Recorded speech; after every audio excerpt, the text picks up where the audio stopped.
You're welcome. I I want you to share the video. Share the video and let it go far. Ladies and gentlemen, there are lots of reactions around the world.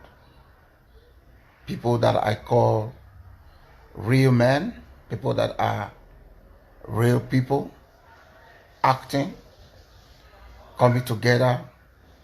I see white people joining in the race to protest for the release of this activist called Nnamdi Kanu. Nnamdi Kanu is an activist, and it's a pity that the masses, the Nigerian people at large, does not respect heroes. Ladies and gentlemen, Nnamdi Kanu is a man that I, on my own, will compare when I see the fire of the passion of Nnamdi Kanu. A passion to set his people free. A passion to set Nigeria free at large. When I see that passion, I have no choice but rather to compare Nnamdi Kanu to Nelson Mandela. The last time we saw somebody like this, the last time we saw a man with strong passion, was during the time of the apartheid, when the white people were oppressing the South Africans, and Nelson Mandela was actually jailed because of this kind of passion of love for his people. What makes him unique was basically because he was asked, "We'll let you go, but you will not stand for your people anymore. You will not engage people in uproar anymore. You will not call for riot anymore for the freedom of your people." But this man, Nelson Mandela, refused to go to the street and be free, because he wouldn't sign those documents. Because he knew if he go out, he will engage people in riots, and he will make sure they will not be able to contain him, to stop him from inciting people into an uproar. So they kept him in jail. Ladies and gentlemen, when I see the fire burning in this man, Nnamdi Kanu, I see no other fire but the burning fire that I can be compared to that of Nnamdi Kanu. Ladies and gentlemen, I'm calling on Nigerians at large. I'm calling on the President of Nigeria, calling on all the state governors to please realize and think one thing. Nelson Mandela was not denied of treatment. Nelson Mandela was not killed. He was not killed by the white man. The life of Nnamdi Kanu that is compared to that of Nelson Mandela, the life of Nnamdi Kanu must be spared and watch out for. Ladies and gentlemen, I'm calling on all Nigerians to come out for protest. A peaceful protest. I'm not calling for a riot against the government of Nigeria, but a peaceful protest is allowed in any nation that has democracy as its foundation. So I'm calling on all Nigerians to come out and protest. Let the United Nations see you. It is a thing of cowardness and a thing of stupidity. It is a thing of stupidity and a thing of foolishness. If you decide to segregate yourself at this hour and say you are not a Biafra, you are not Igbo, you are from Delta, or you are from Edo, or you are from Yoruba. No. This is a time you have to fight for the freedom of that nation. Nobody knows where the Fulani herdsmen are coming. Migration are never done like this. Migration is not when people come into your land to take over your land from you. The Western people, the migration that the black people or Arab people, other race of the world are migrating into their nation is done peacefully. You are checked, you are a refugee, you seek refugee, and after some time you can allow to go into the society, not to take over the land. The citizens of the land remains the first class citizen, not to take over the land, not to own even a land, but you can own a house. And after 90 years, you lose that property to the state government. But you are allowed to stay in the land as a citizen. That is migration. The kind of migration that the administration of Buhari is allowing these people from the desert, who are not even Nigerians, called the Fulani herdsmen, the kind of migration is allowed, is bringing in, it's not constitutional. Migration is not to take over a land. Migration is to go into a land as a refugee because you have no stable home, and if the state allow it, you can be granted an asylum. Otherwise, you are rejected and you have to leave the city. Nigeria, the states of Nigeria, is no longer under federal the way I see it. The state is being threatened by some certain kind of religious, some certain group of religious extremists are threatening each of the states, and this can bring about a revolution. The people can revolt, and when it gets out of hand, people can lose their life. So I'm using this opportunity to call on all Nigerians to continue. This is not a thing of Biafra. I'm not a Biafran. This is a thing of freedom, a thing of liberation of the nation of Nigeria, liberating the country. That's what this is all about. And I'm using this opportunity to call on the Yorubas to come out and protest for the life of Nnamdi Kanu, for the release of Nnamdi Kanu. Peaceful protests, I repeat again.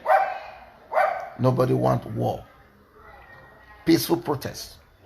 There is this arrogancy and this extremist that thinks that arrogancy is in their blood and their veins. They think that they, with their bow and arrow and sword, they can kill who they want to kill. They always undermine the power of the strength of the Christians when it comes to war. Ladies and gentlemen, I'm not calling for war. I'm not calling for war. But for the Fulani herdsmen in the bushes of Nigeria, and not the bushes of Nigeria, the bushes around those states. When the time comes, you will run when it sets. It's a clear message to you. You will run with your leg. If the federal government does not want to take a precaution, when the time comes, you will know that it doesn't take an extremist of any religious person to pull a trigger. It takes a finger to pull a trigger. Ladies and gentlemen, I am calling on all South Nigerians to join in this race. A peaceful protest, not an uproar. I am calling. And as for the Edo State artifacts that was taken from the Oba Palace long ago, I do not know much about the story. I don't know much about the in and out. I hear Lai Mohammed stretching his mouth on something that does not concern him. I want to say this to you, Obaseki. I hope you are watching this. If you are from Edo States, I want you to share this video. Share the video, let it go far. Imagine artifacts collected at the Emir Palace of the Fulani or the Hausas in the northern part of Nigeria, and then the governor will say that it belongs, he wants to make it a thing of the federal government. It is never heard of. It will be returned to where it was taken. Those artifacts were taken from the palace of the Oba and should be returned back to the palace of the Oba. Anything other than that is you turning and bending the hand of the palace. It's you using the strength of the federal government of Nigeria to cheat and to steal from their doors. I say from their doors because those things does not just belong to the palace, it belongs to their doors. The very dignity of the Oba of Benin is the pride of the Edo people. Ladies and gentlemen, I don't know much of what is transpiring about this story, but what I read in the news that Lai Mohammed, this man from the north, is coming to say something that has to do with the palace of the Oba, putting his mouth, something that has nothing to do with the federal government of Nigeria. It is the federal government of Nigeria, as a matter of fact, that are supposed to collect that thing with the force of the federal government, the military of Nigeria. They are supposed to use it to collect those artifacts and return it back. Why returning it? They will return it back to the palace, because the palace is still under the federal government of Nigeria because of the oppression of the British when they took over the land some years ago. I am saying this loud and clear. I am calling on all the Southerners, the Igbo people, the Delta people, the Yoruba, the Edos, all the people in the South. Join hand in this battle. It is a battle of cheating. I was one of the people that campaigned for Obaseki, but there is still a puzzle, and there is still a puzzle, and there is still a puzzle that I have not been able to unwrap within myself. How can Omoto of Edo State, how can an indigene of Edo State have the mind to say he wants to turn what belongs to the palace to the property, to become the property of the federal government of Nigeria? Is it that this man doesn't want anything good in Edo State? How can it say that the very museum that is coming to be built because of these artifacts should be placed under the federal government, somewhere like Lagos State? Is it that he's an enemy of the state? How can it be? The people that are going to build this very museum are not the workers from the Edo people. Is it that he doesn't value the people? Imagine the Northerners happens to return the artifact that was taken from them is being returned back to the Northerners. Do you think then before you see 20 Hausa man that will be working in the museum in the north, do you think you will see one Edo person? No. No. Absolutely no.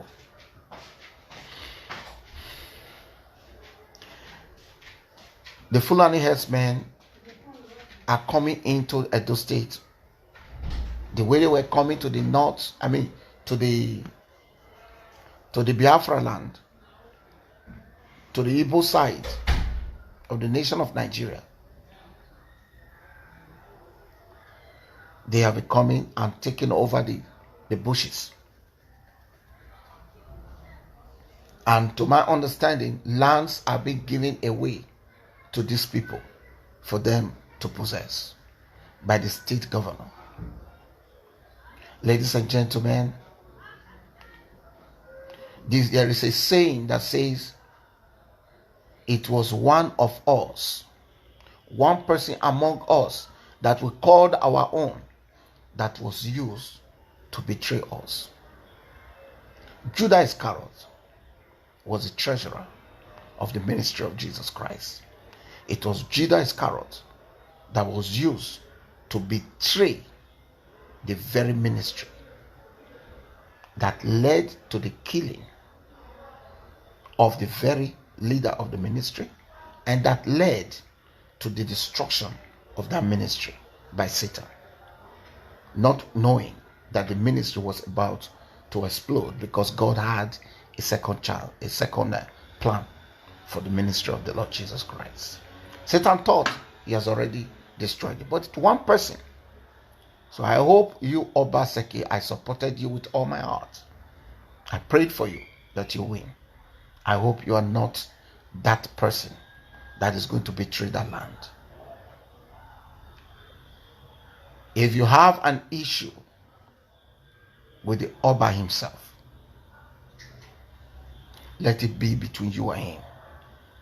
Do not let it involve those artifacts. You have dragged it now and federalized those artifacts to the extent that the federal government of Nigeria, because of the level of their understanding, they cannot even judge very well and say, no, those things belong to the Oba Palace. No, because it is a thing. Cheating is in their vein. Because oppression and taking over the land is within their gene. They accepted it. It is not too late, Mr. Obaseki, because what you are turning to become the property of the Federal Republic of Nigeria belongs to the Edo, the kingdom of Edo. You can still turn it around to save yourself. Those antiques are from the ancient forefathers of the kingdom. If nobody asks you, those ancient forefathers may fight against you, Mr. Obaseki. Ladies and gentlemen, that is for that. I am calling on all South Nigerians. If you refuse to join hand in this protest for the release of Nnamdi Kanu, know that you are a coward. If you think it doesn't concern you why the Fulani men are advancing in the bushes against you, unknowingly to you, it can be tomorrow that you'll be caught up with in your house. If you think this battle does not concern you, ladies and gentlemen, it means you are stupid. So I am not putting it fully directly to you that you are coward and stupid. You can still turn it around, because you can still turn it around. That's what I mean to say. But I'm saying to you, ladies and gentlemen, if you are criticizing this protest, and you don't want to be part of protest for the release of Nnamdi Kanu,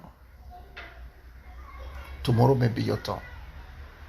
You may be driven out of your own home tomorrow. You may be driven out of your own state tomorrow by these Fulani herdsmen. I want you to share the video. Let it get to all Nigerians. I'm calling for a peaceful protest. I'm calling for a referendum. I'm not inciting crime, and I am not inciting any outrage of an uproar against the nation of Nigeria.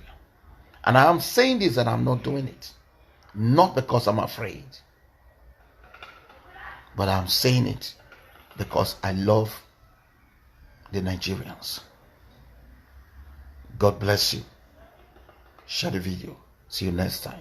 My name is King